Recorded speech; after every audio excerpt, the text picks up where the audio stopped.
Today I'm going to be walking you through the damage formula and all the boosts you can stack to get the maximum damage possible. Feel free to skip as this will likely be pretty in-depth. Let's begin. Damage is calculated using your Digimon's attack, enemy's defense, and several multipliers. The entire formula is on screen, but let's break it down in an example. Example. Say we have Imperial Drum and Paladin mode. With our equipment in this example, Paladin mode has 2200 attack. I will show the traits and cards we are using on screen to save time. For our target, we will compare against the Zed Millennium boss, which has around 8400 defense. Using the base damage formula, 2200 squared times 0.1 divided by 8400, we get our base damage, which is about 57. Let's see what we'll multiply this by with modifier group 1. If we times it by the element bonus, attribute bonus, F3, double attack, initialize, virus killer, and the Royal Knights card that we're using, we'll get this formula. This brings out our damage to 1959.232. If we had a fixed damage effect here, it would be added bypassing defense calculation. Next we'll add modifiers from group 2. All we have from this group is an event item that increases our damage by 5%, so our final damage number is 2058 after rounding up. If this is still too complicated, you can remember this instead. Damage is affected by the enemy's defense. Additional fixed damage from a trait, for example, Fealty X, Anchormon, Eldermon, /Angemon, is not affected by defense.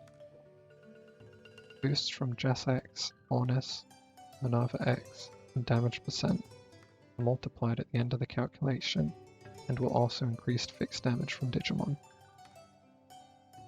You can also reverse these formulas to get an enemy's defense. Elemental bonuses can increase or decrease damage dealt and received by 5%, as seen on screen. This bonus can be increased using the Steel Spirits, making Perfect Steel be an incredibly powerful spirit if used on elemental advantage.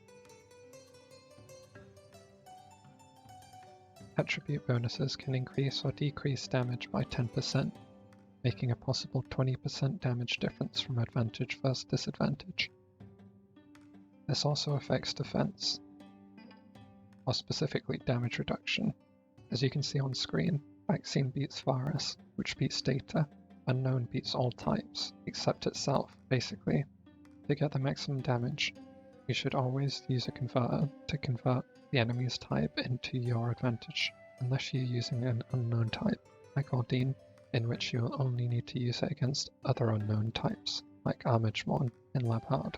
There are a few Digimon in the game with no attribute type. This means that all types do neutral damage, except Unknown, which still has advantage. You can still use a converter on these to get the maximum boost.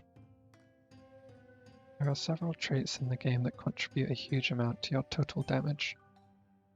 I'll show all relevant ones on screen.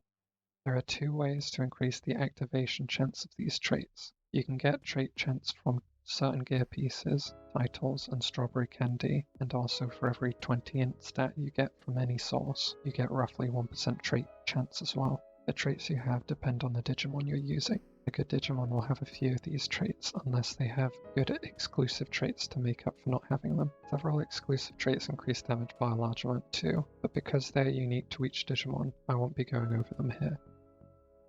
An added trait can be added to your leader Digimon in Time Village using a trait item and Evolutor. Added traits always activate as long as the trait's conditions are met, instead of needing trait chance. For the most part, you can see the relevant added traits on screen. Power of Giant and Expert of Primary Attack are the budget traits. Killer is the best general trait if you match the type correctly and use converters when needed. What I mean by this is that you want to use the correct killer trait depending on your Digimon's type. If you have a vaccine Digimon, you'll want Virus Killer, because you'll want to be killing Virus Digimon since you'll do 10% more damage on them anyway, and if you're not versus a Virus Digimon, then you can use a converter to convert the enemy type anyway. Efficient attack is the best for farming when using Oak's Boots. Fury is the best for long fights where you can avoid dying, or have a Digimon with wind protection trait, and double attack for the few viable Digimon that don't already have it naturally. You can also combine these traits with an assist trait using a Barbamon staff before you attach the trait. The most useful among those would be Absorb, as it allows you to survive reflect damage. Other than this, you can consider gear and buffs. Huge upgrade to your damage as well, but because it's quite in depth, I'll leave that for another video. Thanks for watching, and if you found this video helpful, please consider subscribing or leaving a like, as it helps me a lot. Bye.